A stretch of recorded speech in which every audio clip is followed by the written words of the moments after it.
रामकृष्ण हरी. मी आता माऊली देवदत्त पवार यांच्या गाडीहून महाब्यापासून कल्याण ट्रिप होता त्याच्यामध्ये येणारं जे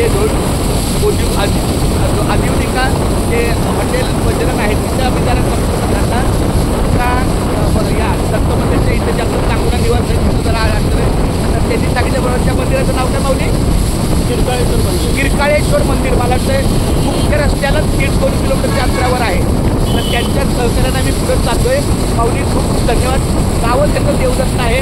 भगवंताने यांना त्यांच्या चेहऱ्याच्या रूपाने पाठवलं आहे. आम्हाला खूप बरं वाटलं. समाजात मागे पुढे उभा राही सांभाळीचं आली आघात निवाराया. त्याप्रमाणे दिंडीला कुठली जरी अडचण आली तर तो भगवंत कोणाच्या रूपानं आम्हाला मार्ग काढून देत असतो. खूप खूप धन्यवाद माऊली. मी पांडुरंगाला प्रार्थना करतो की आमच्या देवदत्त पवारचा पुढचा प्रवास आयुष्याचा प्रवास आणि वाहतुकीचा प्रवास अतिशय सुखमय हो. त्यांचं आयुष्य निरोगी राहो. त्यांना अशीच वारकऱ्यांना तिथे इथं कुठं सहकार्य करण्याची सेवा मिळत त्यांनी करावं आणि एकदा तरी आमच्या पंढरीच्या वारीला त्यांनी पाऊल लागावं अशी माझी विनंती आहे माऊली. रामकृष्ण रामकृष्ण रामकृष्ण. आमच्या दिंडीचा चॅनल आहे यूट्यूब चॅनल. हे यूट्यूब चॅनलला गेलं की आता तुमचा व्हॉट्सअप नंबर येणार.